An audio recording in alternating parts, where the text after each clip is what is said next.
অর্থাৎ একদিকে যখন এসএসসির প্রাক্তন চেয়ারম্যান তিনি দাবি করছেন চিত্তরঞ্জন মণ্ডল যে কিভাবে বেআইনি নিয়োগ করতে তাকে চাপ দিয়েছিলেন পার্থ চট্টোপাধ্যায়, অন্যদিকে আপনাদের জানিয়ে রাখি আজকে 2025-এর যারা এসএসসির চাকরি প্রার্থী তারা পথে নামলেন।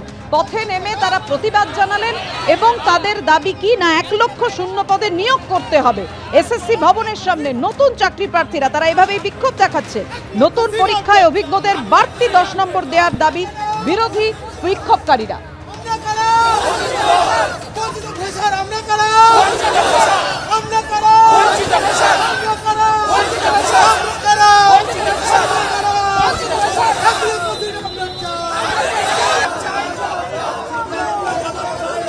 এই যারা ফ্রেশার ক্যান্ডিডেট তাদের যেটা বক্তব্য যে এই 10 নম্বর যেন ইন্টারভিউর আগে তাদের না দেওয়া হয়, ইন্টারভিউর পরে যেন দেওয়া হয়।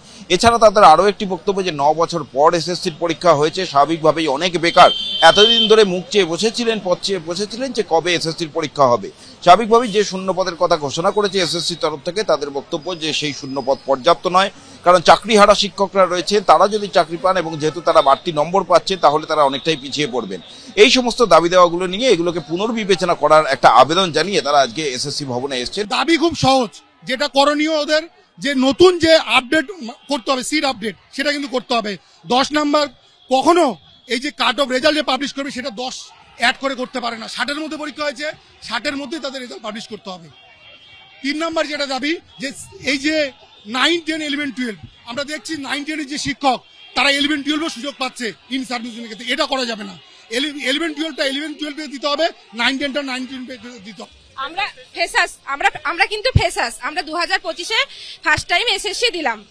আমরা 2016-র সাথে এক্সামটা দিলাম ঠিকই, কিন্তু আমরা চাই যে এই যে ভ্যাকেন্সিটা বেরিয়েছে ওতে কিন্তু আমরা কোনোভাবেই চাকরিটা পেতে মানে সক্ষম হব না।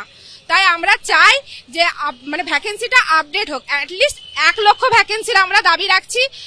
মানে যে পরিমাণে আমরা পরীক্ষার্থী দিয়েছি আমরা কিন্তু কোনোভাবেই এই পরীক্ষার্থী মানে এই ভ্যাকেন্সিতে ঢুকতে পারবো না। তাই চাই আমরা যে আপডেট ভ্যাকেন্সি হোক, প্লাস হচ্ছে এক্সপিরিয়েন্সের নাম্বারটা ইন্টারভিউর আগে না যোগ না হোক, তাহলে আমরা নতুনরা কোনোভাবেই ইন্টারভিউর জন্য ডাক পাবো না।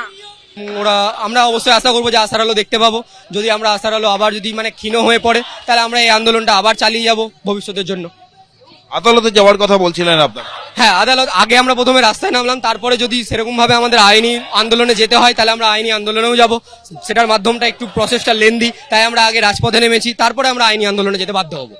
এসএসসির যে শিক্ষকরা চাকরি হারিয়েছেন সেই বিষয় নিয়ে যে কখন একটা সমাধান সূত্র আসার কথা ভাবা হচ্ছিল যে একটা সমাধান সূত্র বেরোতে পারে এবার, সেই সময় কিন্তু আবার নতুন করে জটিলতা তৈরি হলো। এই যারা পরীক্ষা দিয়েছেন এই চাকরি হারা শিক্ষকদের সঙ্গে যারা নতুন পরীক্ষা দিলেন এই 2025-এ, তারা এখন দাবি করছেন যে এই প্রতিযোগিতা অসম হয়েছে, তাদের সঙ্গে এই যারা চাকরি হারা শিক্ষক তাদের নম্বরের অনেকটা ফারাক হয়ে যাবে। সেই জন্য এই সিদ্ধান্ত পুনর্বিবেচনা করার জন্য তারা আজকে আবার এসএসসি দপ্তরে এসেছেন।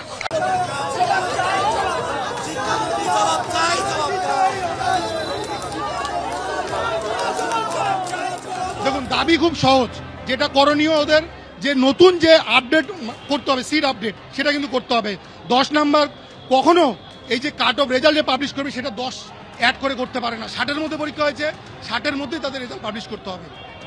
3 নাম্বার যেটা দাবি যে এই যে 9, 10, 11, 12 আমরা দেখছি 9, 10 এর যে শিক্ষক তারা 11, 12 সুযোগ পাচ্ছে ইন সার্ভিসের ক্ষেত্রে। এটা করা যাবে না। 11, 12টা 11, 12 দিতে হবে, 9, 10টা 9, 10 দিতে হবে। এটাই আমাদের দাবি। আপনারা কি এই দাবিগুলো নিয়ে কোনো মামলা করেছেন? না, আমরা যদি এই ঠিকঠাক যদি না এখান থেকে কোনো আশা পাই আমরা মামলায় যাব। আগে দেখি এরা কি করছে, কারণ অনেক আমরা সহ্য করছি 10 বছর ধরে শিক্ষক নিয়োগ। শিক্ষা দুর্নীতি মামলায় সাক্ষ্য দিলেন প্রাক্তন এসএসসি চেয়ারম্যান। প্রথম সাক্ষী হিসেবে আদালতে প্রাক্তন এসএসসি চেয়ারম্যান চিত্তরঞ্জন মণ্ডল। শিক্ষা দুর্নীতি তদন্তে সিবিআই মামলার বিচার প্রক্রিয়া শুরু। নবম, দশম, একাদশ, দ্বাদশ ও গ্রুপ সি মামলার একসঙ্গে চলছে বিচার প্রক্রিয়া। 2011 সালের আগে তৃণমূলের শিক্ষা সেলের সভাপতি ছিলাম। 2011 সালে মুখ্যমন্ত্রী বলেছিলেন বলেই এসএসসি চেয়ারম্যান হয়েছিলাম। আদালতে জবানবন্দি এসএসসির প্রাক্তন চেয়ারম্যান চিত্তরঞ্জন মণ্ডলের। 2 বছর 6 মাস কাজ করেছি, প্রচন্ডভাবে চাপ সৃষ্টি করা হয়, বেআইনিভাবে চাকরি দিতে বলা হয়। মুকুল রায় ও পার্থ চট্টোপাধ্যায় প্রচন্ড চাপ সৃষ্টি করেছিলেন, নিজের বাড়িতে ডেকে চাপ সৃষ্টি করেছিলেন পার্থ চট্টোপাধ্যায়। মানতে পারিনি, তাই মেয়াদ শেষ হবার আগেই পথ ছেড়ে দিয়েছিলাম। পার্থ চট্টোপাধ্যায়ের আইনজীবীর প্রশ্নের উত্তরে দাবি চিত্তরঞ্জন মণ্ডলের।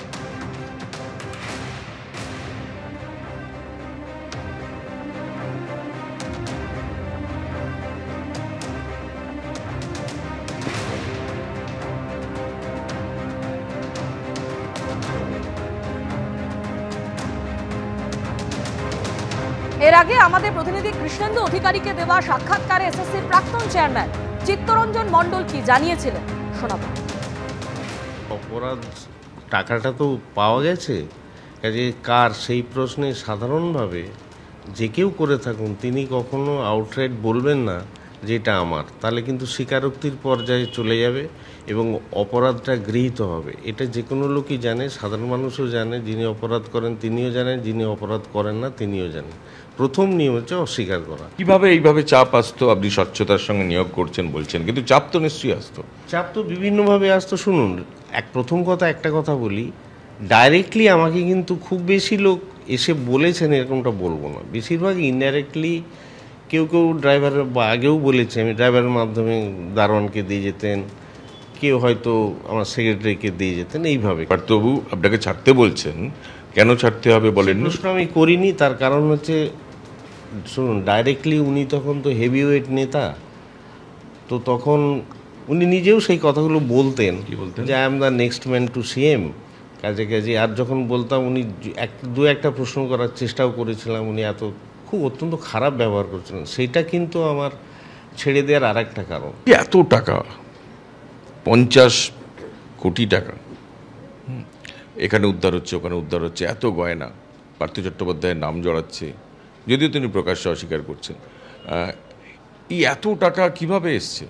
শুনুন, এটা আপনারা বলছেন এত টাকা কিন্তু নয়, ওইটা খুবই সামান্যই বলতে হবে। কারণ শুনুন, আপনাকে বলি, আপনি যদি 35,000 রিক্রুট করেন, তার ধরুন কিছু অংশ যদি মনে করেন যে আমি অন্যভাবে করে 20,000 বিক্রি করবেন, এখন এইগুলো তো ধরুন আমি এটা অন্যভাবে নেব, মেধা ছাড়া নেব, এটা যদি ভেবে থাকে, এবার ধরুন আমি সহজভাবে বলছি, বাজার থেকে 10 লাখ টাকা হলে বিভিন্ন ধাপে ধাপে তো আসে, কাজে সেটা বাজারে 10 লাখ হলে হয়তো টেবিলে পৌঁছায় 6 লাখ।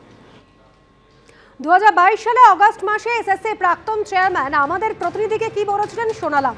আর আজ শিক্ষা দুর্নীতি মামলায় সাক্ষ্য দিয়েছেন প্রাক্তন এসএসসি চেয়ারম্যান। প্রথম সাক্ষী হিসেবে আদালতে প্রাক্তন এসএসসি চেয়ারম্যান চিত্তরঞ্জন মণ্ডল। তিনি বলেছেন 2011 সালের আগে তিনি তৃণমূলের শিক্ষা সেলের সভাপতি ছিলেন। 2011 সালে মুখ্যমন্ত্রী বলেছিলেন বলেই এসএসসি চেয়ারম্যান হয়েছিলাম।